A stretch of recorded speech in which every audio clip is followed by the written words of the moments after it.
All right, welcome everyone. Happy Friday. My name is Cynthia, and we have here amazing speakers, panel speakers. I'm going to start us off with the introduction of this event. So first, welcome again. Thank you for your time. Thank you for signing up to hear about this very important issue that is happening in our state of Arizona. This panel discussion is on suspension for missing class. My name is Cynthia, and I am an organizer with the ACLU of Arizona. We are hosting this event to raise awareness on the issue, but also to invite you, the audience, to take action with us.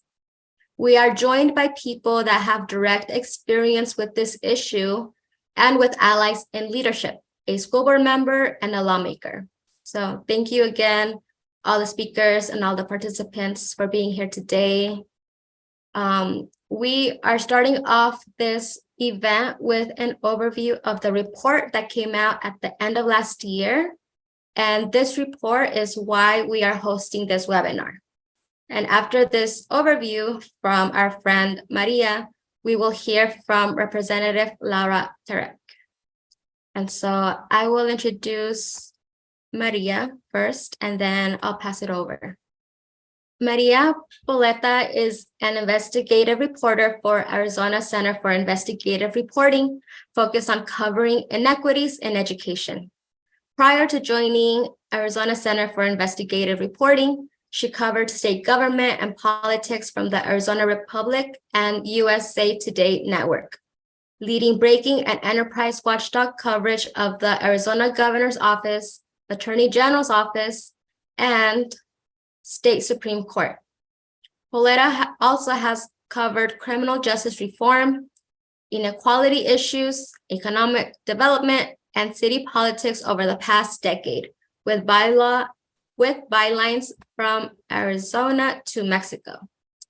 Once again, thank you, Maria, for being here, and you could take it away. Thank you so much. And thanks again for highlighting this reporting. I'm going to go ahead and share my screen. Just let me know if you have any trouble seeing it here.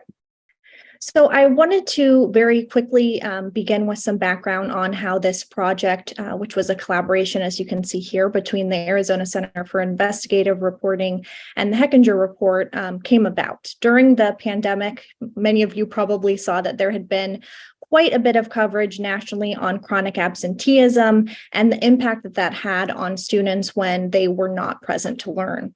There'd been less reporting on what schools or what districts were doing about it or trying to do about it. And my reporting partner at Hechinger for this project, Tara Garcia Matthewson, begun hearing anecdotally that some districts were basically trying to punish their way out of the problem, specifically using suspensions. And to put it diplomatically, that seemed kind of counterintuitive to us. If a student was showing up late to class or skipping class or not showing up to school at all, how would suspending them, aka blocking them from class for missing class, be an effective strategy? We also didn't know if it was even happening that frequently in the first place, or if it was just happening kind of here and there. So we decided to use Arizona as our case study to find out. And we figured, maybe naively, that the data had to exist somewhere. We thought we could just pull it and analyze it. No big deal. Wrong. After poking around, we found that the federal government did not collect detailed data on why schools suspended students, and that Arizona only collected limited discipline data from its districts.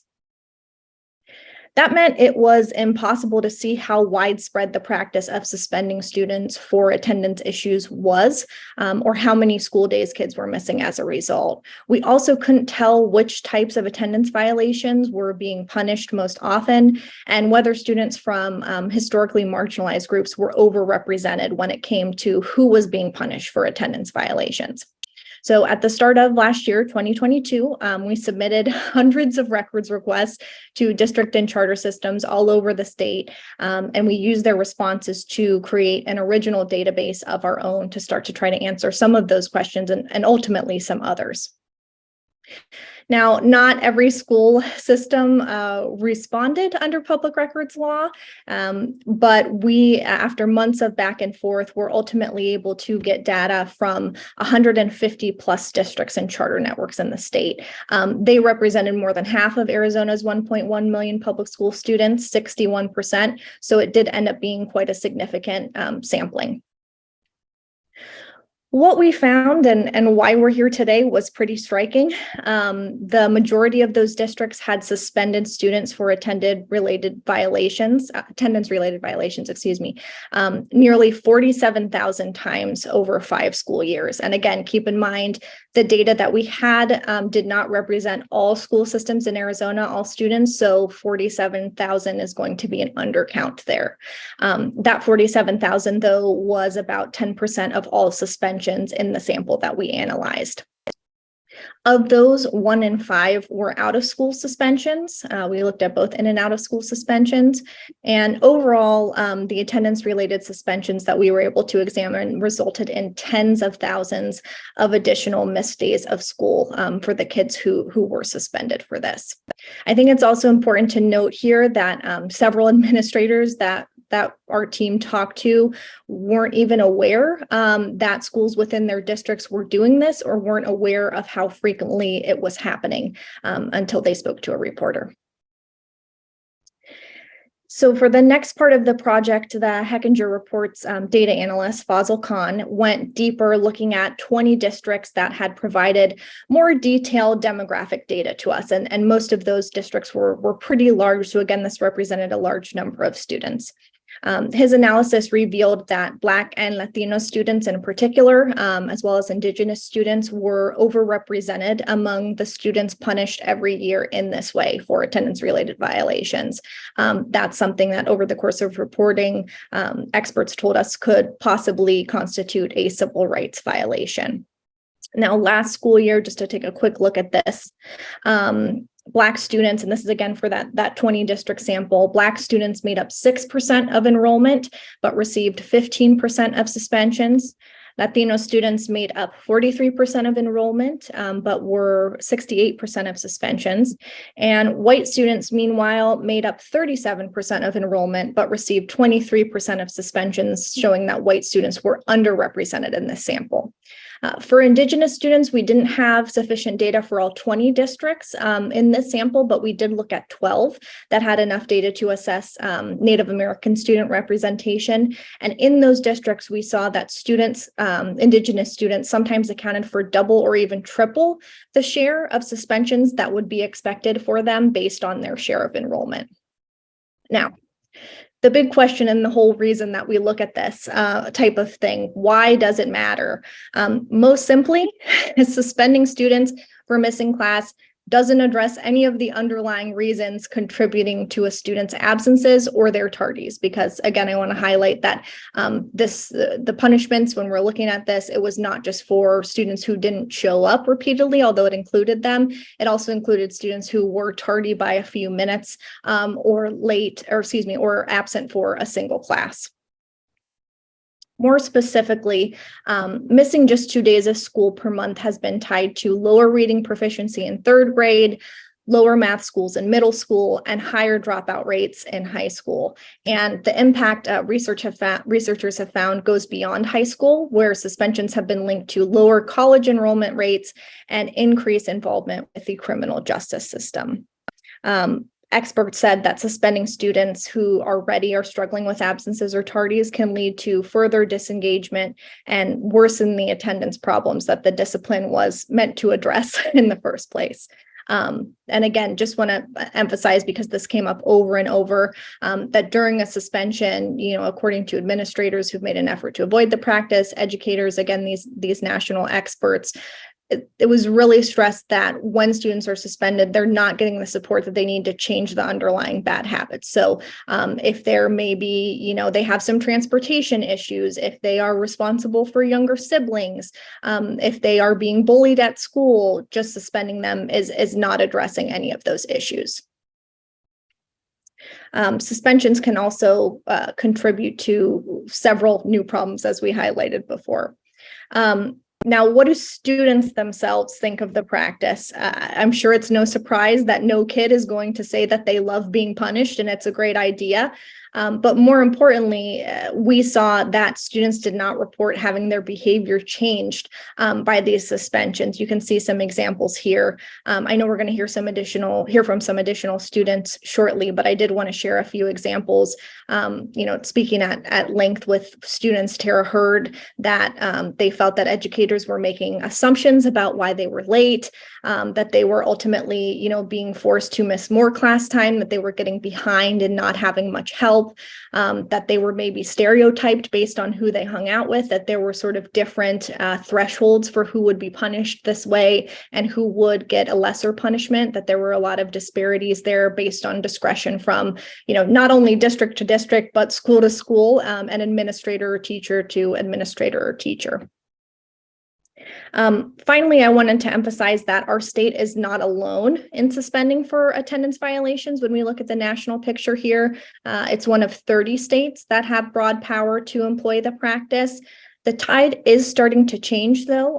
There are at least 11 states that ban this entirely, so ban any type of suspension for an attendance violation, and there are at least 6 that limit it to some extent, typically prohibiting schools or districts from using out-of-school suspensions, which generally are considered more harmful than in-school suspensions when it comes to attendance violations.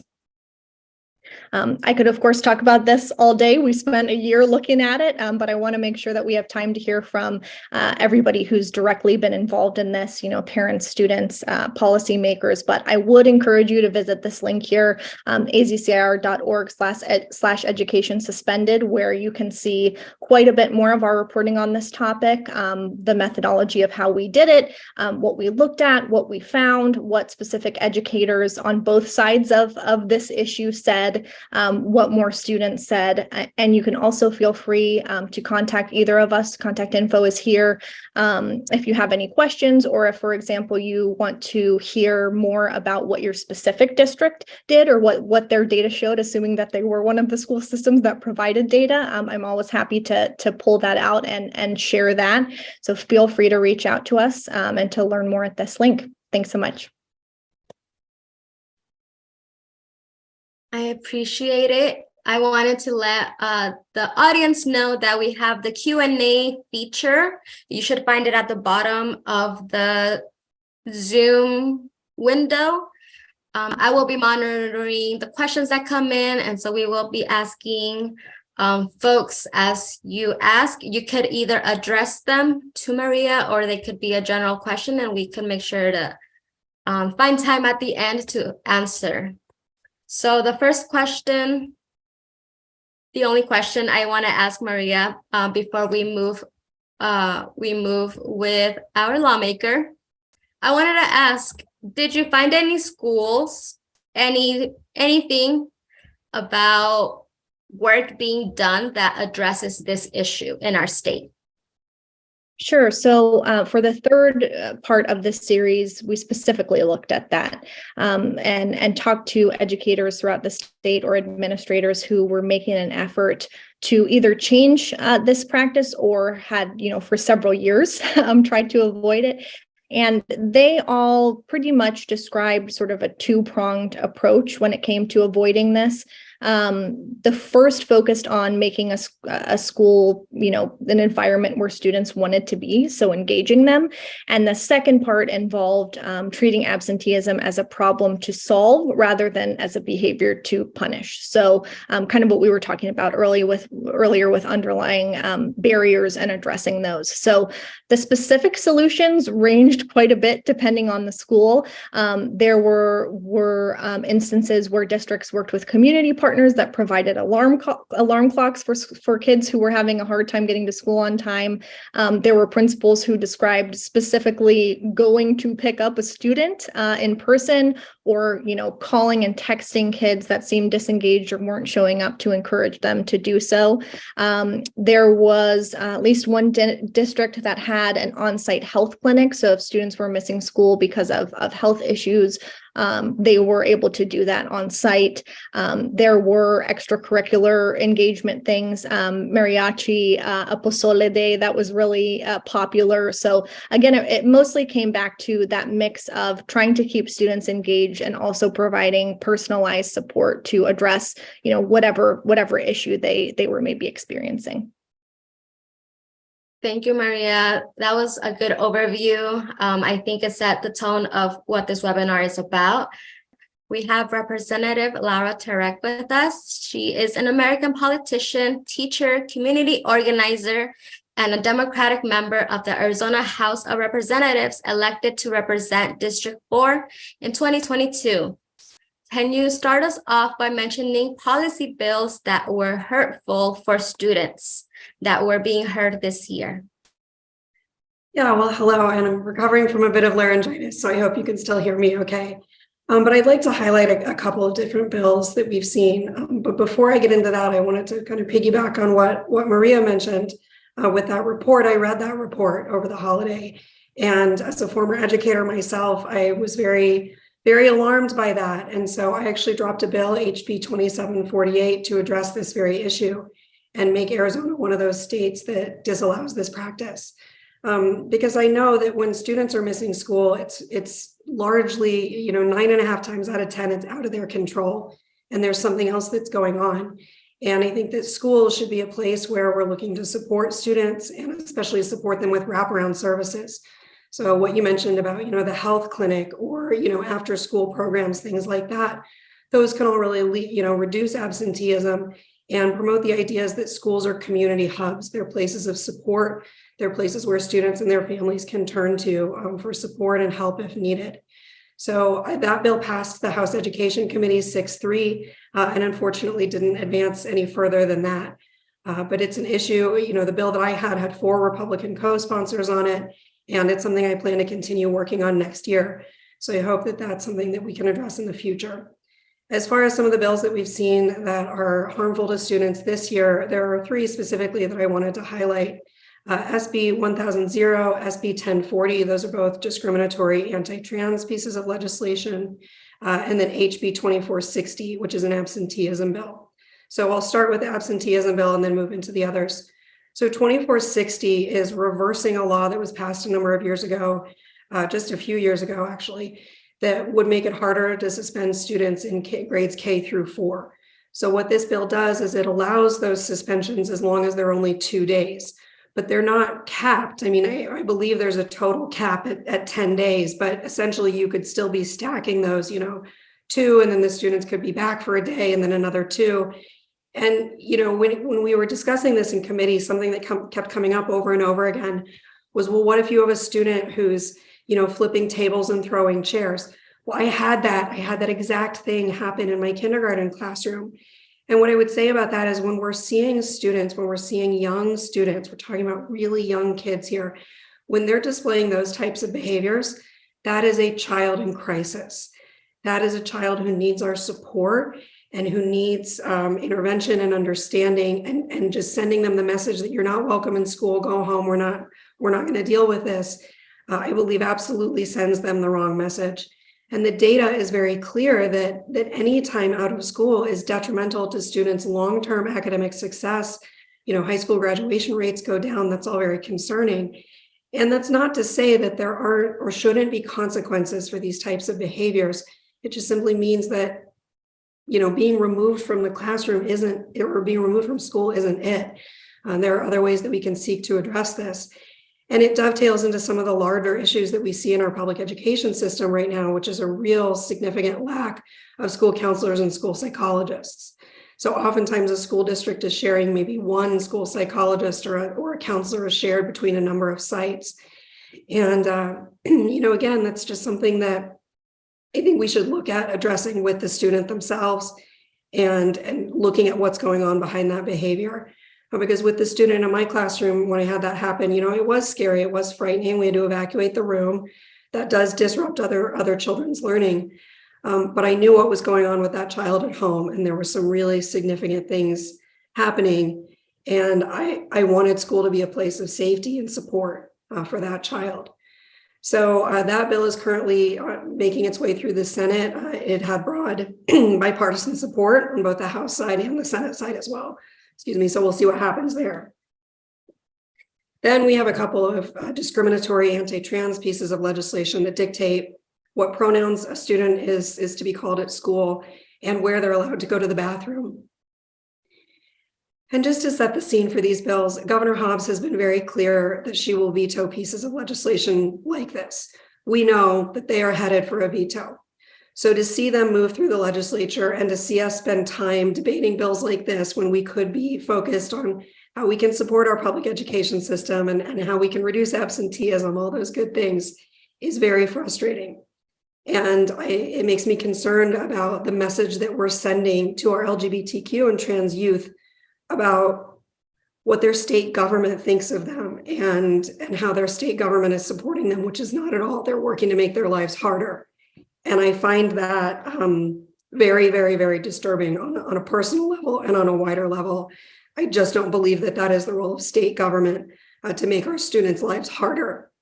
And I can't imagine, you know, as a high school student walking around the halls and wondering, well, am I legally allowed to go to that bathroom versus this bathroom? Again, when they should be focused on learning and, you know, prom and what they're going to do after graduation. These are just not the bills that I would like to see us moving forward with. Thank you so much. I appreciate so much your work that you're doing there continuously, and even with the work to address this specific issue of suspending for missing class. Because we have the audience here and we know you're very busy, we don't want to take too much of your time, but we do have just 2 questions, and then we want to wrap it up with what's the best way to reach you. We might have some people that are in your district or might have questions, and so we're going to end with that. But first, I want you to inspire us, give us a little bit of that taste. What made you run for office? What made you become a representative? Well, two things. So I was teaching kindergarten. I had all my kindergartners in front of me, and I heard this crack from above, and I looked up at my ceiling, and I just thought, oh my gosh, that's coming down. And sure enough, it was. So part of my classroom ceiling collapsed over my kindergartners as I was teaching. And thankfully, I was able to jump up and shield them, so I was the only one injured. But this is the state of education in Arizona. And I thought, if we're not even able to keep our buildings up around our kids, what else are we not doing for our students? And then the second thing, shortly thereafter, Arizona stopped funding full-day kindergarten. And I remember there was a lawmaker at the time who came out with a comment, and he said, well, it's okay because kindergarten is just babysitting anyway. And I reached out to that gentleman and I said, you know, I'd really love for you to come to our classroom so that you can see what it is that we do and see how important kindergarten is for the foundational success of our students long-term. And of course, I never heard back from that gentleman, but I thought to myself, okay, if you're not going to come to my house and take care of my students, then I'm going to go to your house and change the laws. So that's what I decided to do. And I ran for office in 2022 and won. And I'm very excited about the work that we're doing down there. Please reach out to me, whether you're in my district or not. I would love to hear from you. You can reach me at ltarek@azledge.gov. And that information can also be found on the Arizona State Legislature homepage. And thank you very much for having me today. Yes, thank you so much for your time again. I appreciate that so much. And so now I wanted to start our panel discussion. We have moderators from Support Equality Arizona Schools. This is a youth organization, and I wanted to pass over the mic, give them an opportunity to let us know as a student what is going on in schools. Hey, so we're Support Equality Arizona Schools. We are currently inside a van just wrapping up after our recent school walkouts. And so what's going on in schools? Well, my name's Hayden and I go to Gilbert Classical Academy. And there, I think things are getting worse. I think we already know that things have been really bad with suspensions and with truancy issues becoming more and more prevalent and being focused on Black and brown people. But I also think it's getting worse because now you have the factor of school identification. So now, we have the issue that now in order to enter school, we have to wear our school IDs on us, and we have to keep our school IDs on us all the time. And if you miss it once, you have to pay the school. If you miss it twice, you have to go to lunch detention. This is absolutely mandatory for all students.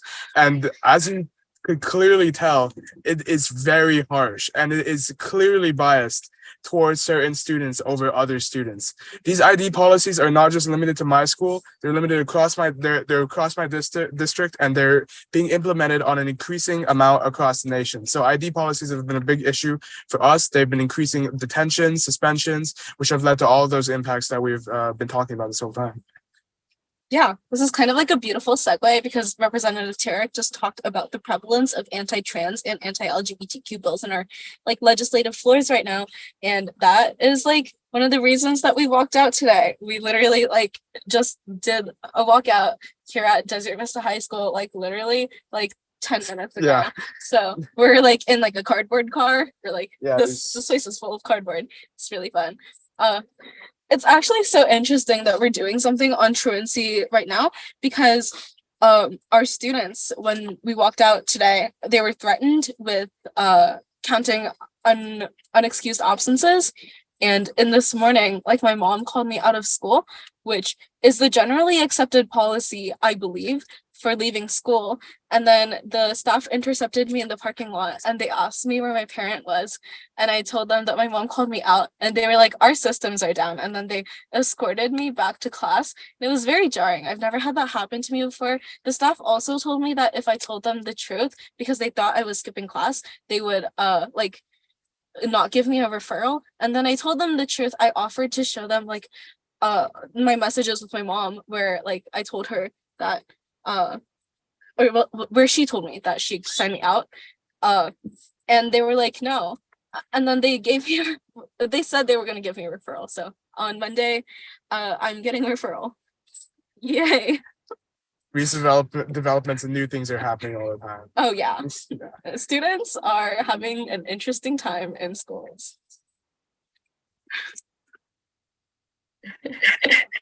I appreciate that. Thank you so much for joining us from the car. I know y'all were busy and it's Friday. And so we'll go ahead and move on with our speakers.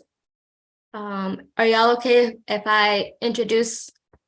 Yes. Okay. So I will introduce our panel speakers.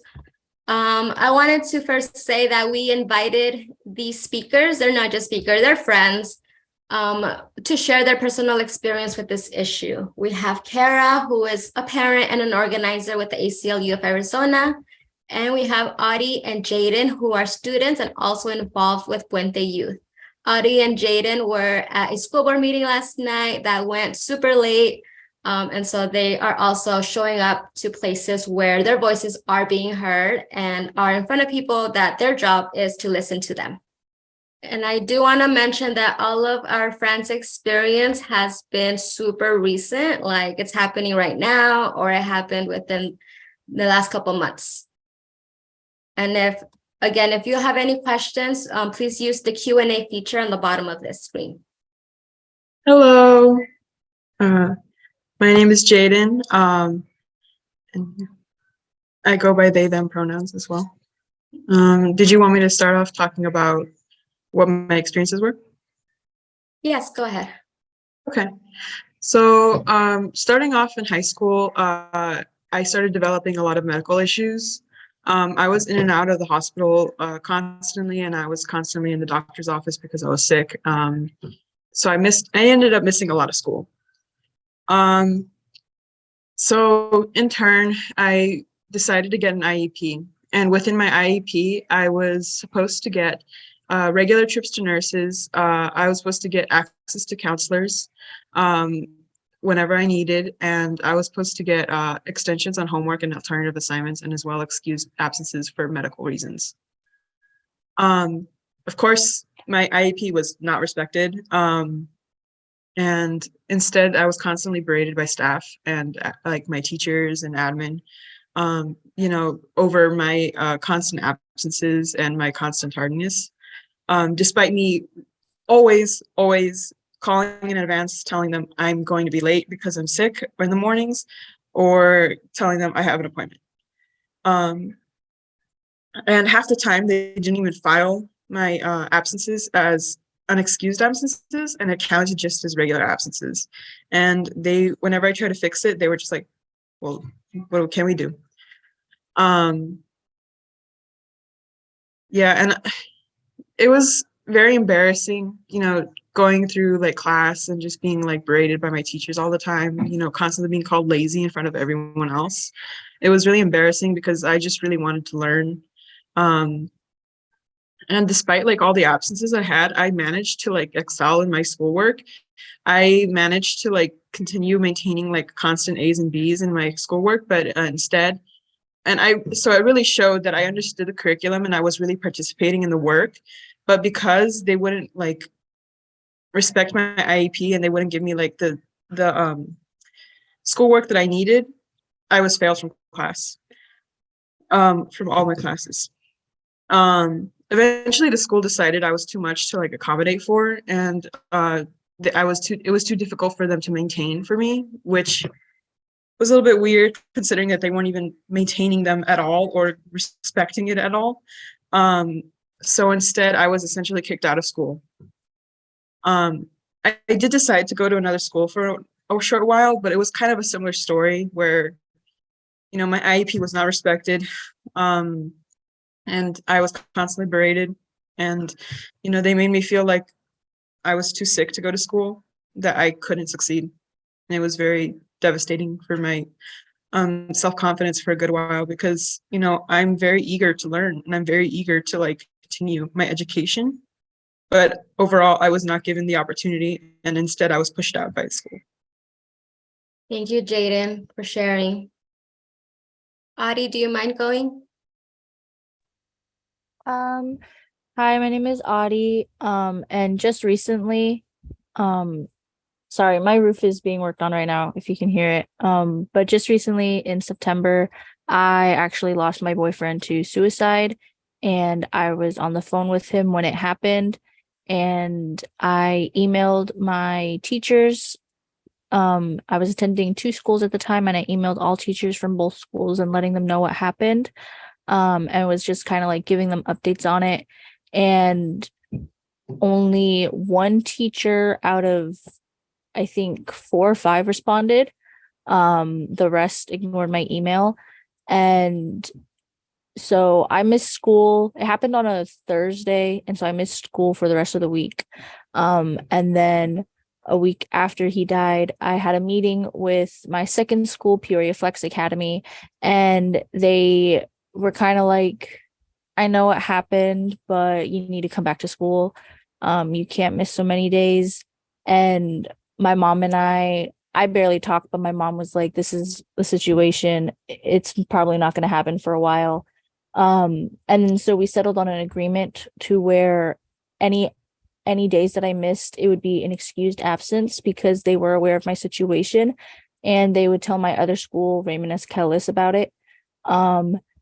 That never happened. And because of that, I was withdrawn from both schools, and they did not tell me or my mom or give any of us a warning about withdrawing me.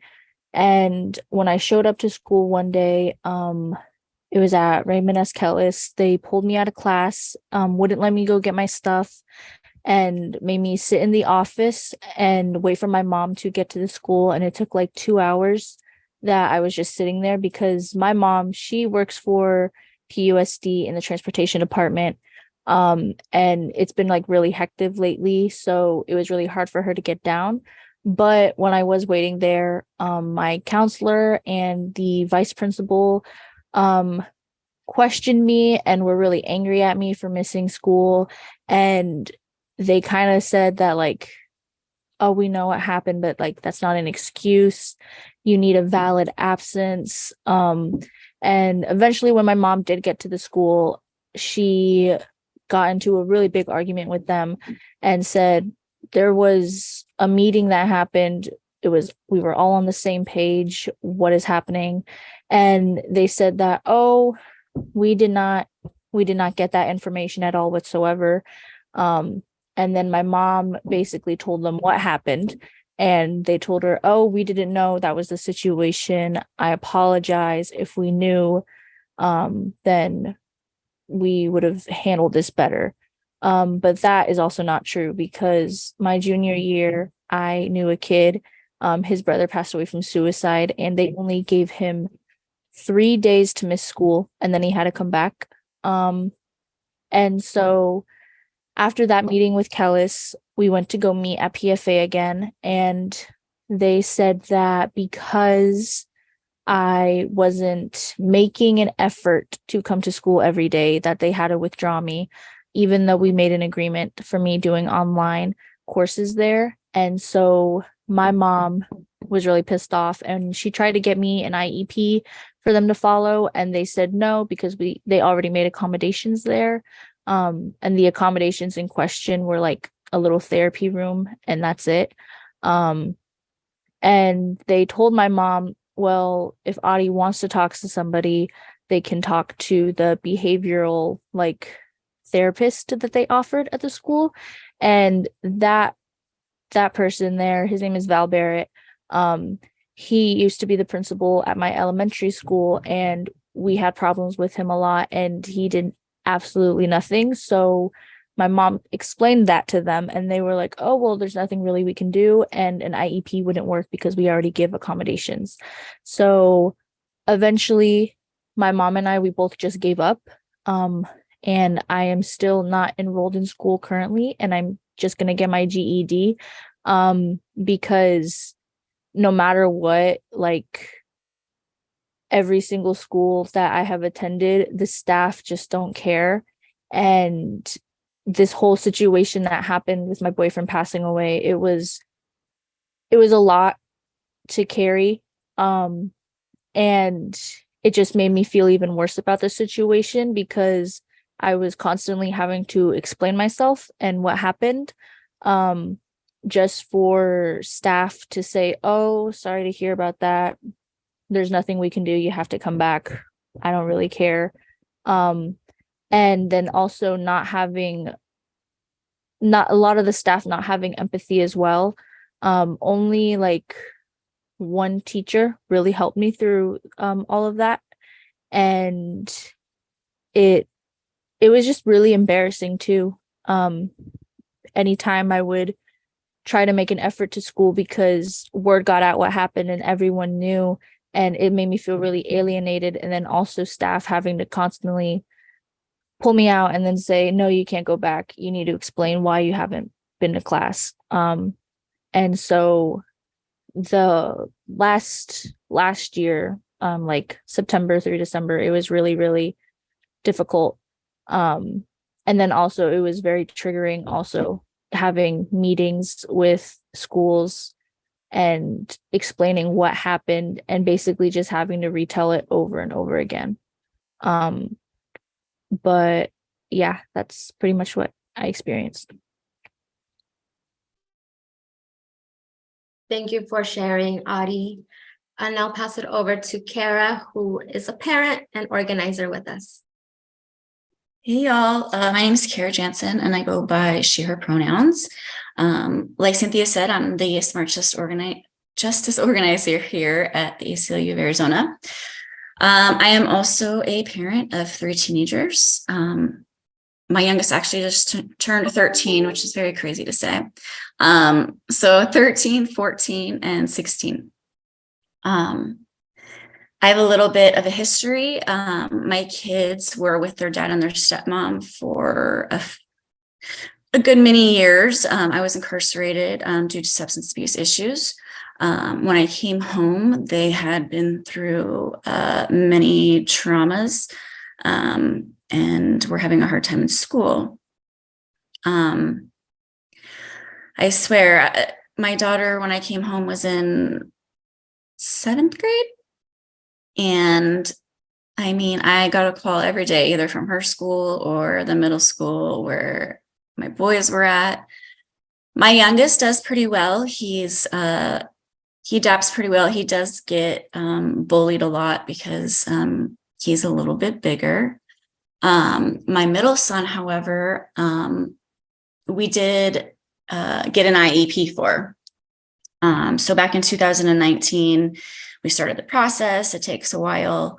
They came back saying that he had ACEs, so adverse childhood experiences, which basically they did give him, well, they were supposed to give him special accommodations such as like extra break passes during class.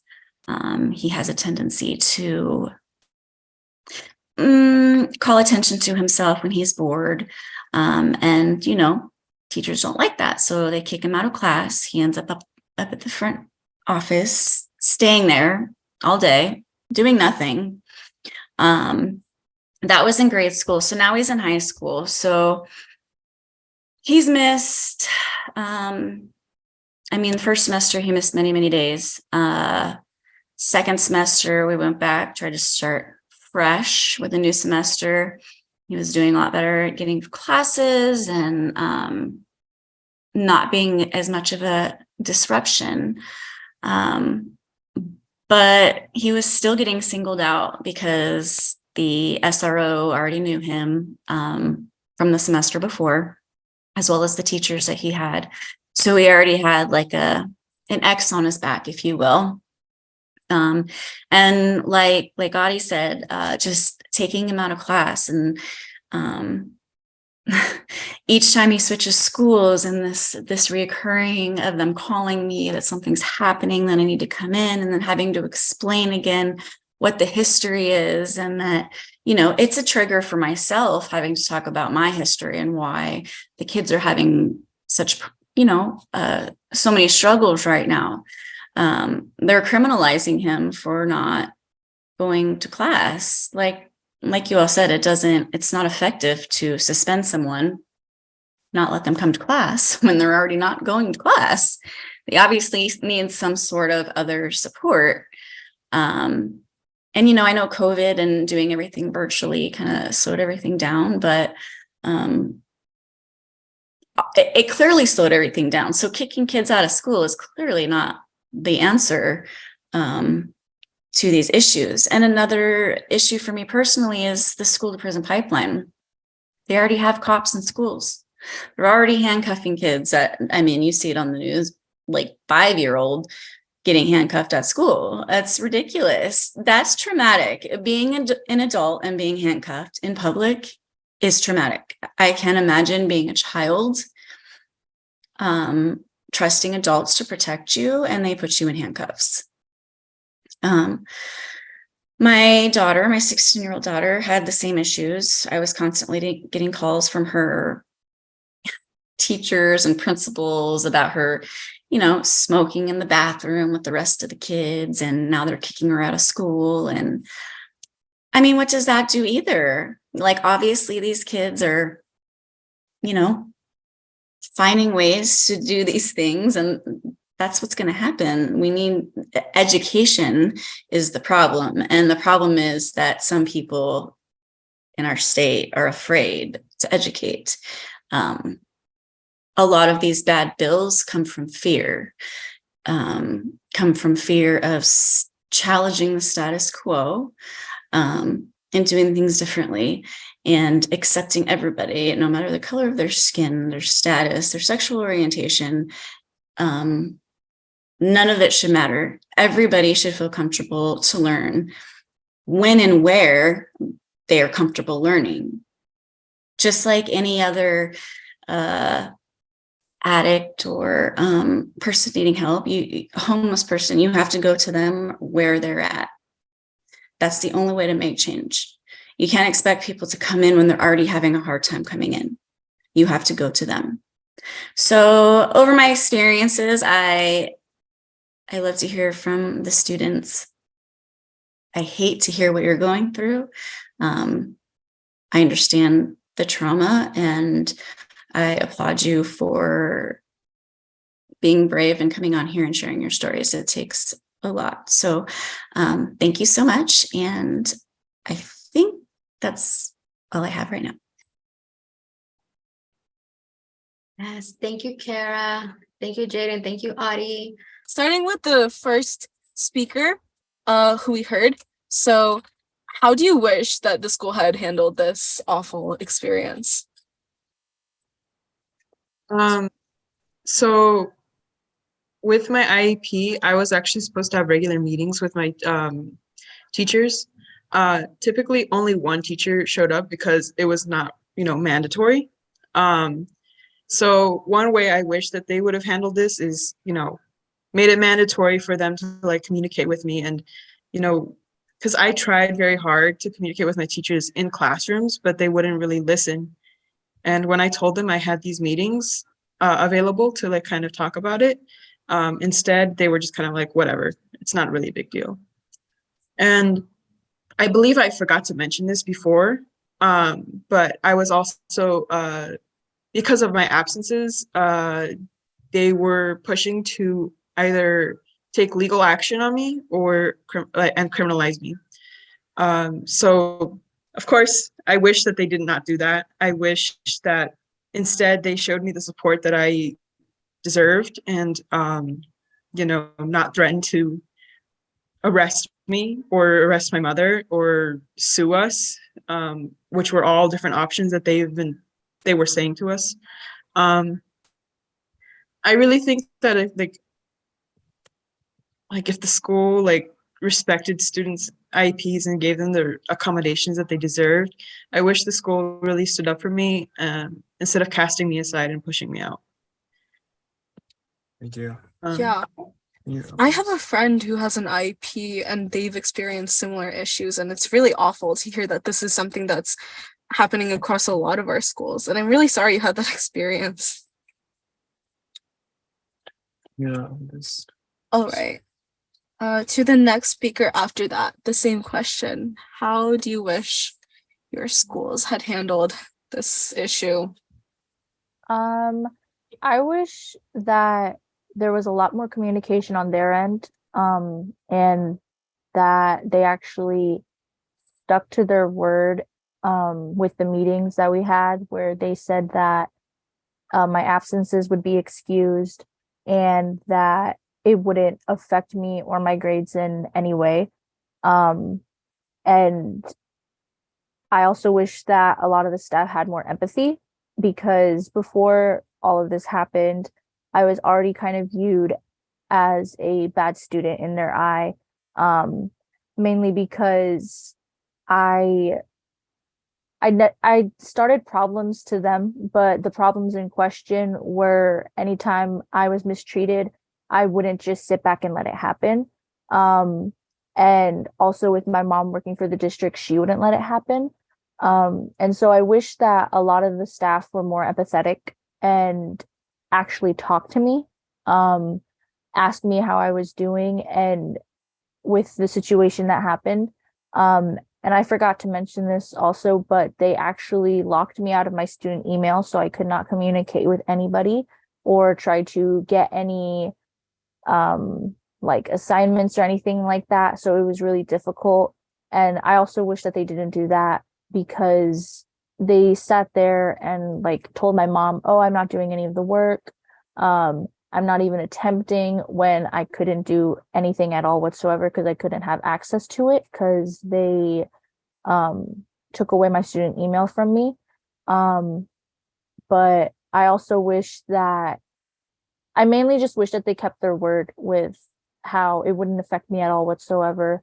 And that I wouldn't be withdrawn or get in trouble for missing days of school, and that I could take as much breaks as I needed, because that obviously was a lie, because if that was true, then I would probably be on my way home from school right now instead of not being in school. And yeah, I think that's all. I understand that this is just such a hard topic for you, and I know that if there's one thing that we've learned in politics is that administration and districts do not keep their word, because there's nothing that makes them do that. Thank you so much. And I wanted to ask the same thing to Jaden. How do you wish the school handle your situation? To Kara, go ahead. I'm sorry, Okay. Oh, no, it's okay. Yeah, I think, I mean, I didn't mention either, but my son was actually just recently withdrawn from Deer Valley High School. So for missing class. He's being a teenager right now, and he decided to go to his dad's, so he didn't have to have any rules, and which means he's not going to school. So before that, I do remember, like I said, he was doing a little bit better, but there were many times that I was called in to the office, and there would be like 3 different people, like the behavior person and a teacher and someone else, and then the SRO too, and then myself and my son. And it was just like a super intimidating environment. Like these big men like standing over us and like, well, he's missing class and but like, you know, like just accusing, and my son just sitting there with his head down, like in his hands, like he's not going to respond when you like approach him like that. I don't even want to respond when you approach me like this. I don't want to have to come up here and deal with you. So I think, again, the punitive culture of just kicking people out, casting folks aside in society, all sorts of different people. But I mean, people that aren't like everybody else, and society deems as different, and we're not. We're all the same. And I think that instead of threats and intimidation and being kicked out, we need more support. I have asked the police for support. They actually showed up to my house after my son wasn't attending school 2 days ago for a welfare check and to get his laptop back, which I don't have because he has it. And them telling me that the school could prosecute me for not turning in his laptop. So, you know, they know the situation. I stay in contact with them. Like the police tell me when they come to my house that they can't help me, that it's a civil matter, that he went to his dad's house.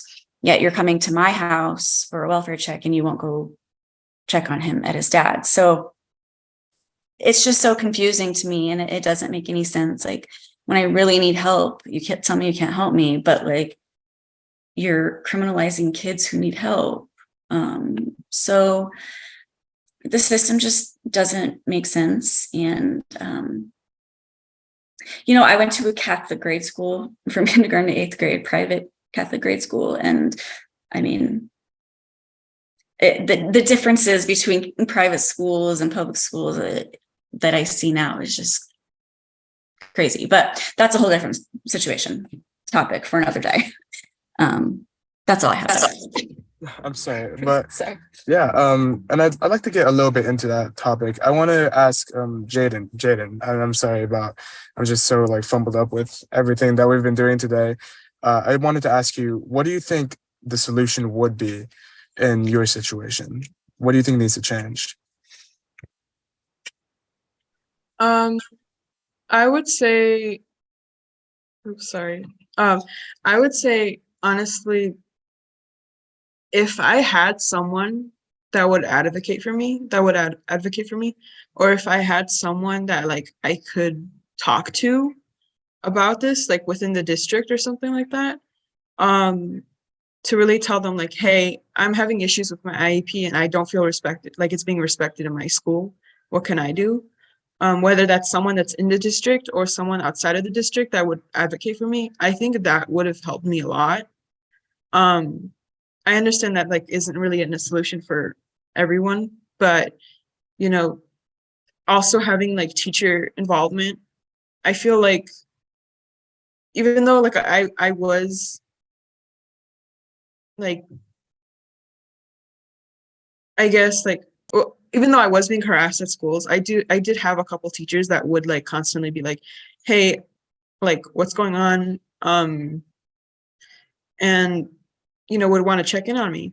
And I feel like having those teachers like there present and like with the decisions of what's going on, because a lot of these teachers were like constantly like I understand you're putting in the work. I understand you're like trying your best. I feel like having teachers involved in like, you know, that those meetings would have been very helpful. I also think family involvement would have been very helpful as well.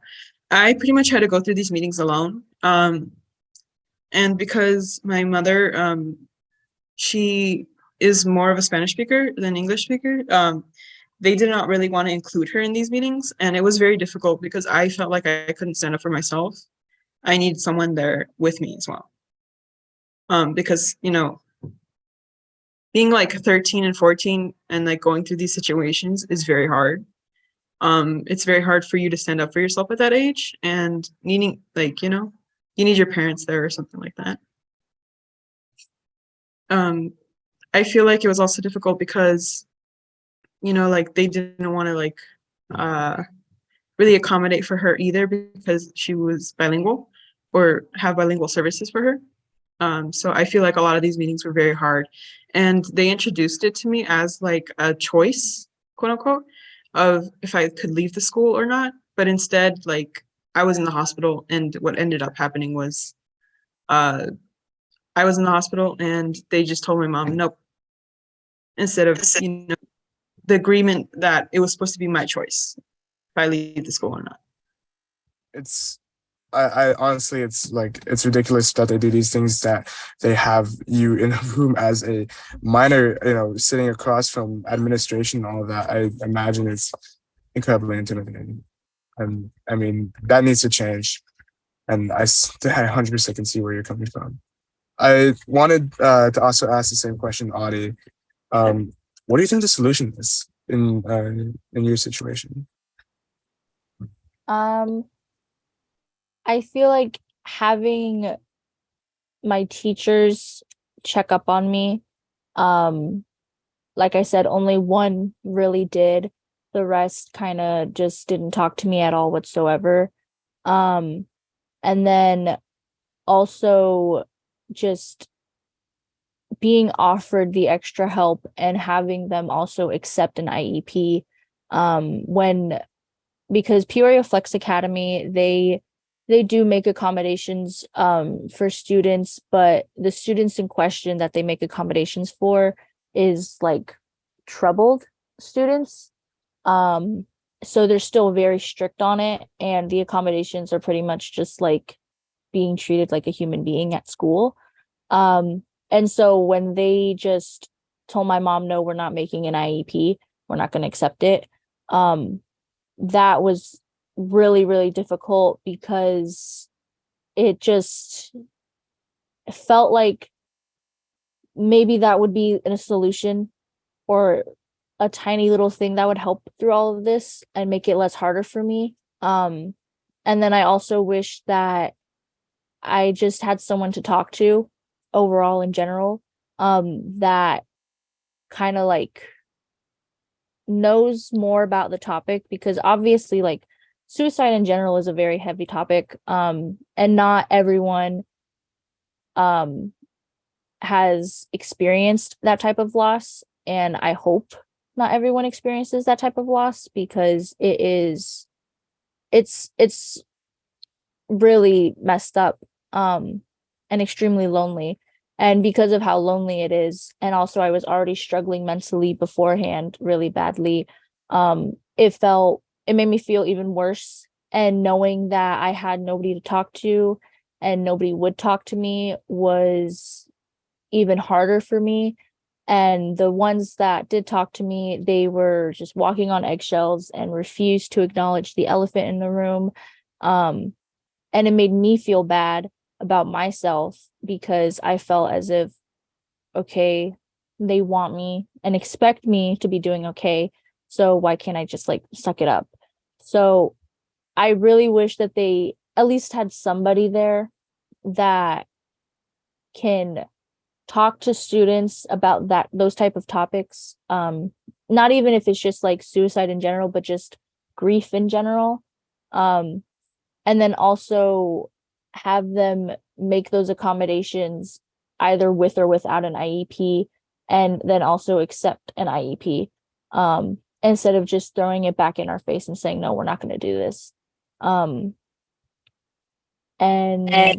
yeah, I think that's it. I mean, I totally understand. Like, first of all, accepting an IFP and just actually holding themselves to their word is absolutely crucial. And one thing that I think that we fight for every day, and I think it's one of the most important things that we could ever fight for, is the necessary training to know how to talk about these subjects that I think everybody in school needs, and everybody, all the staff, all the teachers need. And unless I really want to talk about everything, if I've heard one thing in everything that I do and everything that Dawn do, I think it would be that it's important to have a space, and it's important to have a friend in that space. And I recognize where you're coming from. I see that. I think that's, at the end of the day, one of the most important things you could have. And speaking of a friend in our spaces, we would like to invite Tamilia, who is a school board member in the Washington Elementary School Board District. They are really, really awesome. And I am so grateful for school board members like Tamilia who stand up for our students and for equity that we desperately need in our schools. So hi, good to see you. Hi. I feel so honored to be in this space with y'all. First and foremost, I want to acknowledge the stories that were shared prior to me coming on. I feel the pain. I feel the hurt. I feel the lack of resources that are made available to our youth. And as an adult, that is one of the most heartbreaking things to hear, is that we hold our students to a much higher threshold than we hold ourselves as adults. So I want to acknowledge all of the people that spoke before, because I'm sorry. And I'm so sorry that so many adults have failed you and have not created environments to where you can thrive. So I want to first and foremost acknowledge that. As the amazing students have stated, I am a board member in the Washington Elementary School District. It is located in Phoenix and Glendale. It is the largest K-8 here in Arizona. And part of the responsibilities of a school board member is to help create a culture that makes it to where our students can thrive. And one of the reasons that I did run for school board is I wanted to create the spaces that I needed when I was a student, especially with the knowledge that I have now. We need to recognize the humanity in our youth. We need to cultivate their leadership now and not just for tomorrow, because they're humans today. And if we continue to help them thrive and create environments where they can thrive, then they're going to be able to live as adults in their fullness, in their full humanity. And I think that's really important for us to do as adults that are in these spaces, is to hold space for our young people. So that's a little bit about me. And yeah, so. Thank you so much. And yeah, I just want to reiterate that, like, holding space, holding a safe space for everyone, no matter who you are, and no matter if, the school says you could have special privileges or not, whatever their word is, everyone deserves a space. Everyone deserves a friend, and that friend needs to be the adults in the room, and that is staff and teachers.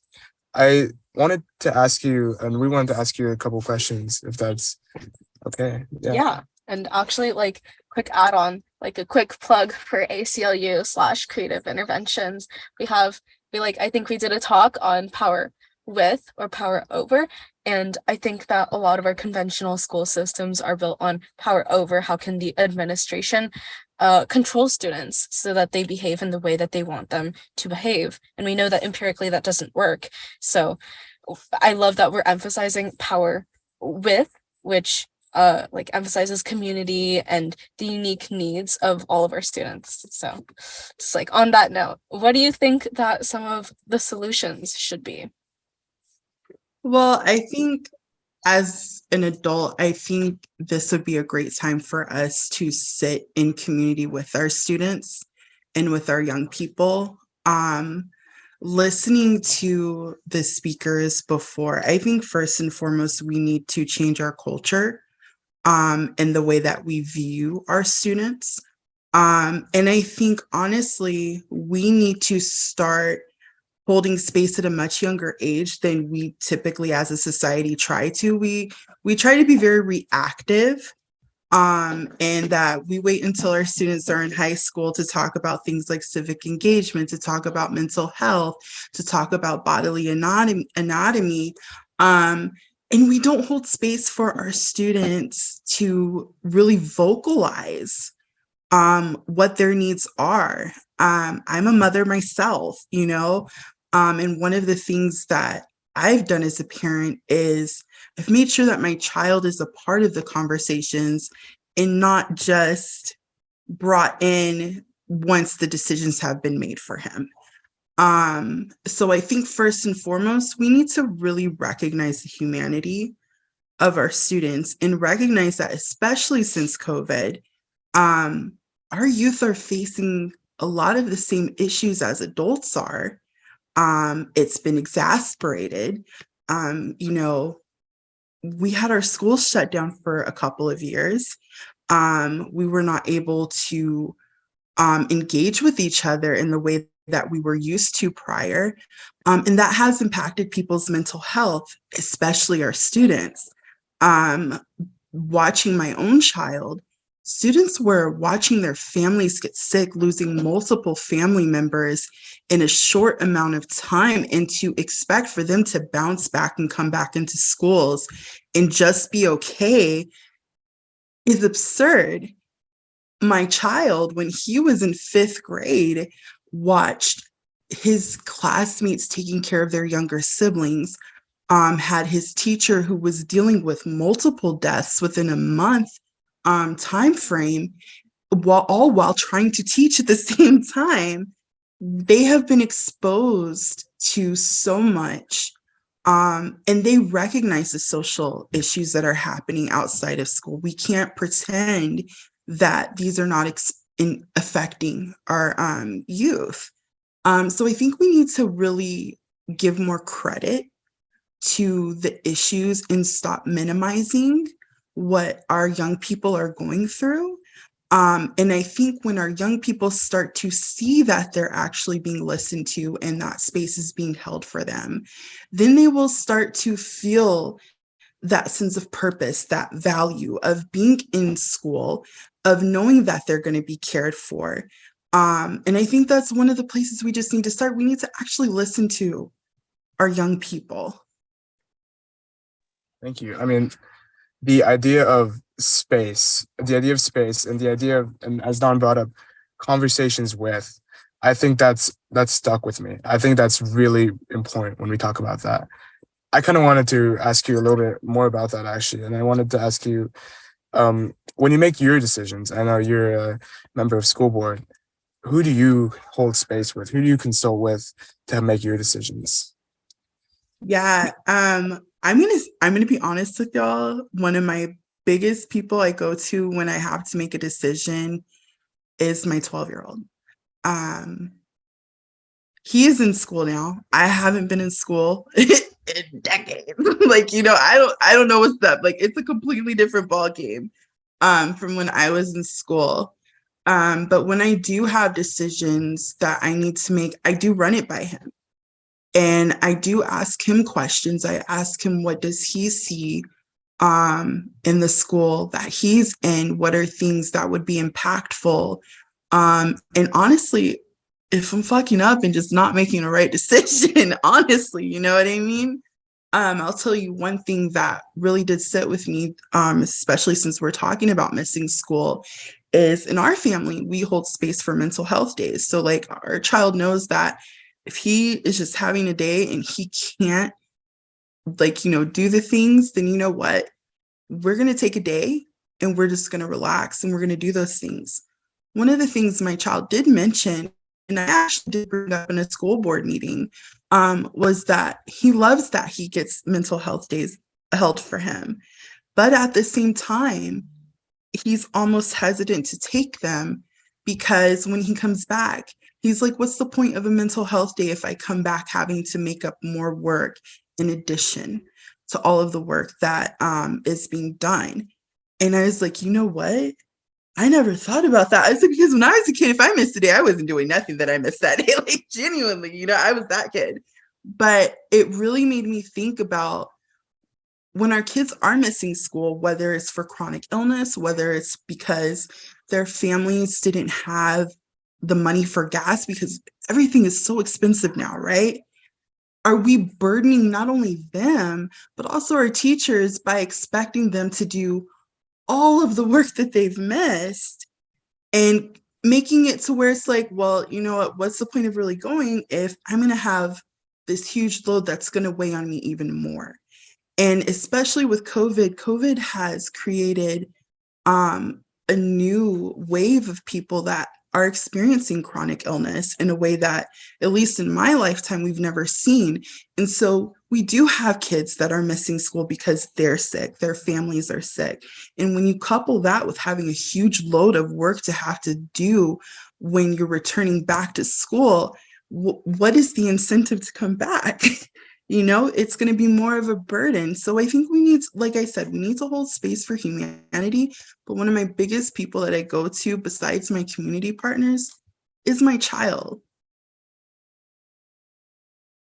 That's beautiful. I mean, I feel like something that we heard from all the speakers is and something that I want to recognize in all their stories is that family is so important. People having somebody is so important. And the fact that one, you have mental health days, and at the same time too, you see where that has, become a shortcoming because of how our schools work is something that I think is really beautiful in this conversation. I want to open it up to Q&A from the audience. So we have the Q&A feature on the Zoom. So, I mean, if anyone wants to ask any questions to any of our audience members, it'd be really great. So. Yeah, and we have one from Lupe. So for board member Tamelia, how can parents and students contact their school board members when they are not getting resources or answers from the administration? And I would like to know this as well. Yes. Yeah, absolutely. So typically, like for my district, if you go into our website where our governing board is, you can find our emails and our district numbers, and you can reach out to us via telephone or via email.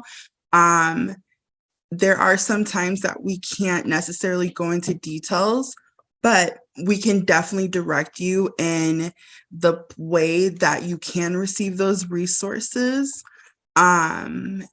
And so we can provide like some kind of information or let you know if we can get back to you. But typically you should be able to go on your district website and find the email to your school board members. And if they have phone numbers available, then you should also be able to contact them that way. And I know that's, really important stuff because I like, contacting my school board members. When I first started speaking at school board and first started contacting people at school board, it's intimidating. I mean, we've already talked about it. The conversation is top down. It's school board on top, everyone else on the bottom, and you're speaking up to them. And it feels like that. And if if you are able to, talk into that void and for school board members, if they're able to respond back, it feels so empowering. So talk to your school board members. And I know that even if they don't respond back, they're going to hear it, they're going to see it, and if they don't see it, it's a voice, and we need so many voices now. And I think also to remember that there are more community members than elected officials, so y'all have power. We are human just like y'all. So I hope that you know that while these are elected officials, you should not be intimidated by them, just genuinely. But they are humans just like you. And so I do hope that you feel like empowered by that. And remember, like, where there's people, there's power.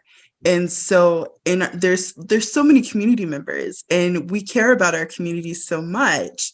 I think it's so important to remember that we do hold the power at the end of the day as a people. And the elected officials, I mean, they're here. We are here to serve y'all. So I do want to just point that out so you don't hopefully feel as intimidated when you are going into these spaces. Thank you. And of course, I mean, that is what we're here for, is to remind us that we are, and that's why we advocate, to remind us that we are the people in power. I did see another question for you, Tamilia, in chat from Kara, and that is, how do more people, folks, parents get on school boards? How can we make that happen? Yeah, absolutely. I would say connect with community organizations, connect with a school board member if you know one. Typically, they can direct you in the route that you can go on to start getting that knowledge so you can feel empowered to be in those spaces. 2024 is just around the corner. So we know that some seats are going to be up. And so we definitely want to make sure that we get people that care about the community in those spaces. I can tell you that there are plenty of organizations around the Valley that do trainings that do not cost money. So like, that's always great. But that they will do trainings to help you get the knowledge that you need to run a campaign, to be on school boards. Start watching your school board meetings so you can kind of get the feel of what your district is like, to see what the issues are, to figure out what you can add as a part of being on that board. But I would definitely connect with the school board member just to see what kind of trainings that are there, because we also remember that, I mean, these positions do impact people's lives. The things that I do now is going to impact for several years students and families that are in the district and that will be going to our schools.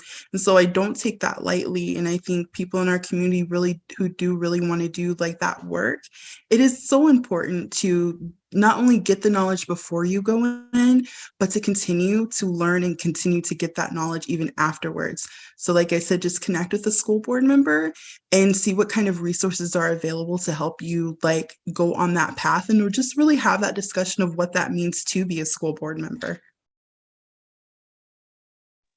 Thank you. I mean, that is really important. And I do want to focus on the idea of, at the same time, of people power, because I think that's another main theme, I guess, if you could say. I know I've been studying for my AP literature exam, so, but I know that people power is important, and that we as people need to influence our school board. And if that means being on our school board, then that's important, because I don't think there's anything that is more influential than the local level of politics. I think that's so important when it comes to your kids, when it comes to your brothers, sisters, when it comes to anybody. It's the local level that means everything. Yeah. And on that note, moving on to the second question in the Q&A from Christina. They ask, what does C stand for, and what role do the two of you have in that group, and what motivated you both to get involved? I think I'll go first. So Support Equality Arizona Schools is a student group made up of all high schoolers. We're mostly in the East Valley. We have some West Valley folks now, which is really awesome. And we advocate for LGBTQ and minority people, both on the school board, city, and state level. So what really motivated me to get involved, honestly, was just seeing the barrage of anti-trans and anti-queer legislation in our state, especially under Ducey, where it did feel like political fear-mongering at the expense of our young people. And it was drastically hurting us. But to politicians and a lot of people who are using these kinds of harmful rhetorics, it's just a way to get more votes. and that was really frustrating to me because as a young person, I can't vote, and there's not a lot that we can do except push with the power we have in numbers and in influence. And that leads into the walkout today. We walked out. Yeah, for me, I think what is what well, first of all, I want to talk about what I do. So, and I think it kind of ties into how I got started here. So I think I have a little bit of a different background from Don. Personally, I came from a lot of political internships, a lot of like mainstream kind of stuff, like the Democrats and all that, working for them, and then slowly going through that. And then I think what that means is that today what I do for C's is a lot of logistical stuff. Dawn is a amazing speaker. If you ever see Dawn up on the podium, I think she moves a crowd like I've never seen. But for me, I've been running this van around all day, and I've been coordinating with people, and I've been trying to make sure that all these kids are safe and everybody is safe, and everybody is drinking water and putting on sunscreen when it comes to these walkouts, and that goes into also communications with all of our events and all of that. But what really motivates me and what kind of relates to that is that I know I come from my sister. My sister is the person who got me involved in the politics, and it's something where at first I got involved in a lot of institutional politics, a lot of voting and stuff like that. But what I think I came to realize, and what I think empowers me the most, is when I am able to, I think, have an influence on one person who is a high schooler or middle schooler, somebody who may not be able to vote. Like I believe, when it comes to a lot of institutional politics, you're always pushing for the vote. Somebody who may not be able to vote yet, which the vast majority of support equality members are not able to vote yet. I think getting people like that involved and getting their voices heard, because those people are the most marginalized, in my opinion, people who are not able to vote. The politicians, I believe, do not pay much mind to people who don't form voting blocks. I believe that getting those people out there, getting them to speak, is really impactful. I think that's really powerful. I think it changes the future. And I think it's what motivates me. I want to ask Maria if you have any closing statements, and I want to ask that to all my speakers, but I want to ask that to Maria first. If you have any closing statements, that'd be awesome. So thank you again for having me, for highlighting this reporting. I think what really stood out to me as we were looking at it was just kind of the lack of awareness of the scope of the issue, and also what options are when it does happen. I know we don't have a lot of time to go into all the details of different school district policies and everything like that, but I would, without taking a stance one way or another, I would encourage parents and students to make sure they're familiar with their school district's policy. And if they are not liking that policy, reaching out to their school board, because Arizona gives district and charter systems a lot of flexibility in terms of laying out how they're going to handle these types of issues. So there is, to Tammy's point earlier, there is the community has some power to make their voices heard if this is not how they want this issue to be handled when it affects their students or is something that their students are dealing with.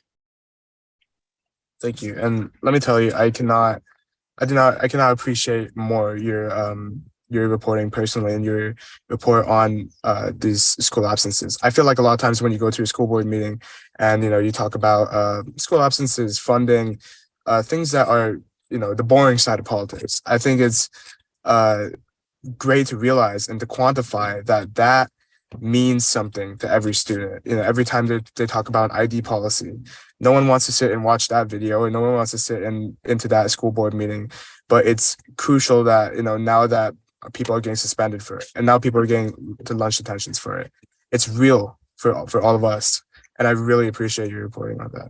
Thank you so much. And I would, if I can, give a plug for, please use my contact info. I know, there people can have some trepidation about talking to reporters, but I really want to continue covering these types of issues and other types of issues that have been raised during this panel. And a lot of times, what I really struggle with is finding the real person to talk to about it or to bring to my attention, whether that's a student or a parent. So, I can't promise that everything will turn into a year-long project like this, but I can promise that I will hear you out and do some digging to look into something if it's something that I can potentially cover. So please don't hesitate to reach out. Thank you. And I mean, that means, I think, everything to all of us. If you could drop your contact information into the chat again, that'd be really great. Absolutely. And I also wanted to ask the same thing to Jaden. What do you want to take away from this meeting, and just what do you get from it? What do you think? Well, I feel like it was like very insightful to kind of hear about other students' experiences and hear about like, from a parent's perspective as well, and hear more from like the legislators and other panelists from today. So I feel like it was a very good learning experience, just kind of seeing like, and also pretty like helpful to me personally, because it's like interesting to know like, okay, on paper, I know that I'm not the only one that's experienced this, but really hearing about this, it doesn't make me feel as alone. And yeah, I also wanted to mention that I am a part of Puente Youth, and we actually do have a program that kind of like advocates for students who have gone through similar things. Yeah, basically we provide a space for students to learn more about their rights and organizing skills to get power back in their schools. And yeah, if I'll drop my contact in the information if anyone wants to, if any students are interested in learning more about that. But yeah. I can't emphasize enough the need to get involved. I mean, beyond advocacy, it's for me, it's been friendship, it's been love, it's been life, it's been being in the space, creating your own space, and being able to sit there with other people like you and like everyone else here, and hearing each other out and knowing the real impacts here. That's what this is really all about. Thank you so much. Can I ask the same question to Audie? What are you taking away from here? What is your final thoughts? It's really interesting to see the numbers of students in the presentation that Maria had in each and every school district that has been affected by this, because like I hear stories every day from my mom about angry parents and how she tries her best to help them and point directions on where they can go with this type of problems that they're having, because my mom as a parent has experienced that with both my sister and I as well. But also just seeing the numbers of students who are affected by this, and then hearing stories, and then also hearing stories from another parent, it just really says something, and it's a huge problem, and there's something that needs to be done, because all these school districts and the schools and whatnot and the staff, they're just failing these students, and that's a reflection on them. It's not a reflection on the child, it is a reflection on them, because they're not putting in the work and the effort to find out what the problem is, and instead they're just suspending these kids and withdrawing them from school, instead of actually sitting down and being like, okay, what's going on? Is there anything we can do to help? So this meeting was interesting and really, really nice, I think. And yeah. And yeah, I mean, thank you so much for being here. I really want to highlight the idea of, I mean, when I first heard about this and this panel, I was like, and I thought about it, and I was like, suspensions for missing class. It's completely like hypocritical in every way. It's something that, honestly, if you thought about it for 2 seconds, you wouldn't even consider it. But it's something that happens, and it's something that happens on a systematic level. It's important to recognize that.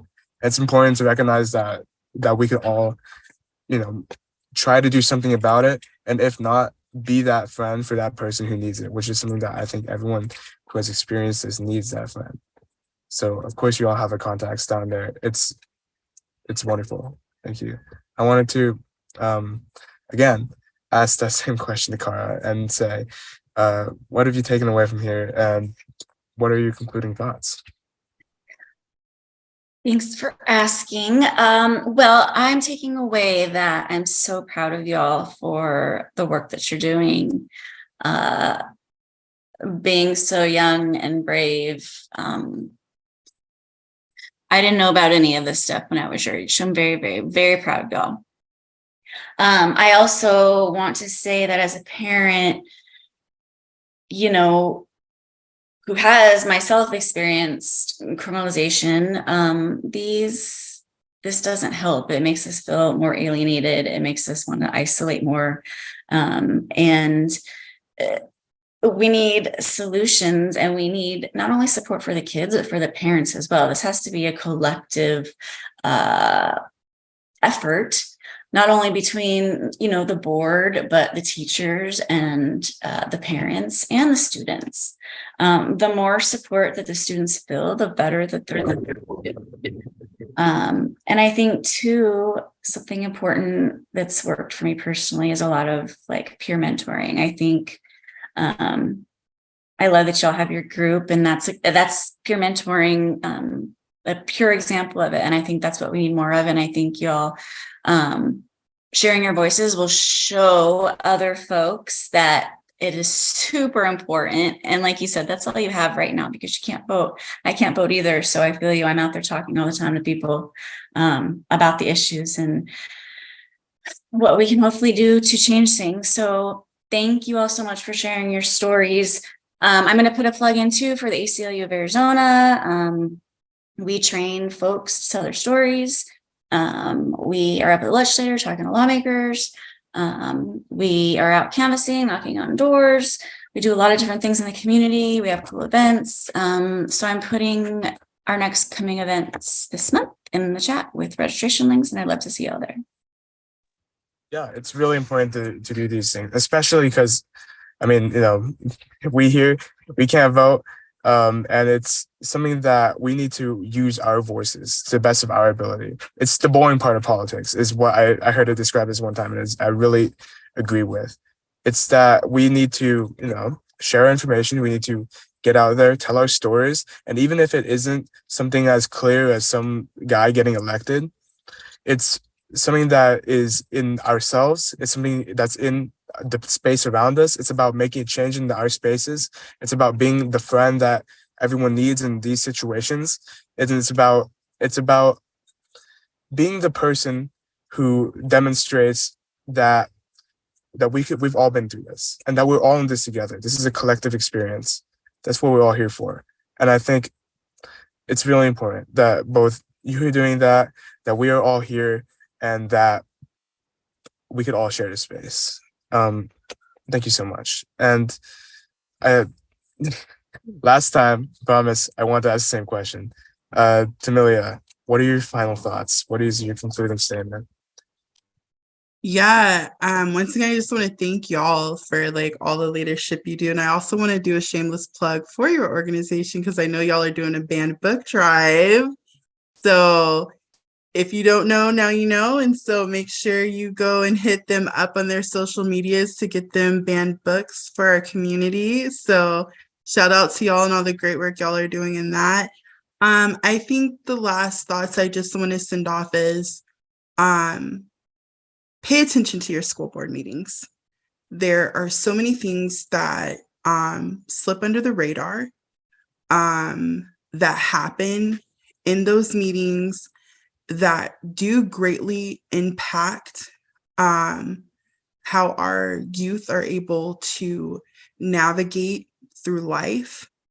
And most importantly, if you have a young person in your life that is coming to you and confiding in you and some of the issues that are going on at school, I urge you to actually listen to them. I think as adults, we've been conditioned to just trust that the people in these educational spaces want what's best for our students. And unfortunately, the reality of the fact is that educational spaces tend to be some of the most violent spaces in our society. As we just heard from our speakers, there's detrimental harm that can be caused. So I urge our adults to listen and to hold space for the young people in their lives. And I ask that you show up to school board meetings, even when they feel boring, because that'd be the time when the craziest stuff be going down. So listen, show up, engage as you are able to. And thank you for being here. I really couldn't say it better, but I mean, just one thing I want to reiterate is that you said, to the adults to be the person who holds space. And I think when I listen to these stories, in addition to all the bad, I think we all remember the one person or people who held a little bit of space for us, just a little bit. And I think that is the reason why we're able to be, doing the stuff that we do is because somebody held space for us at one point. And the reason why we're all able to participate in a space like this is because at one point in our lives, somebody told us it was possible and that they were with us. And that's just so important. Yeah, for sure. And just want to leave off with just the thought is that I do feel like, as a reflection of what we've heard here today, is that it feels like a lot of the times our schools are supposed to be a space where us as students and as young people are meant to be safe and affirmed, because at the end of the day, we spend more time there than with our own families almost. Our schools should be a place of community and unity. And somewhere along the way, our administrators or our school officials haven't been held accountable and haven't been committing to this dedication that they first probably entered the realm of teaching and education for. And I'm truly grateful for all of you all who are here, for educators and students and everyone that cannot be here. Yeah. And like Cara said, it's a full-time job for us as high school students, as all of us as students. Everyone's in it for the long run. Everyone's there for 8 hours a day. For all the adults, imagine if something like this had happened at your workspace, how that would feel. How it'd be illegal for that to happen. It's truly something that we all need to recognize is a real issue, and it's that we need to work at a systematic level to fix. And thank you, everybody, for just being here. Yes, and that concludes our webinar. Thank you again, student moderators, Dawn and Hayden. Thank you again, Maria, our investigator of the report. Thank you, Tamilia, school board member. Laura Tarek had to jump off, the lawmaker, but thank you again, students, Jaden and Audie, and of course, Kara. Thank y'all for being here. Happy Friday, y'all.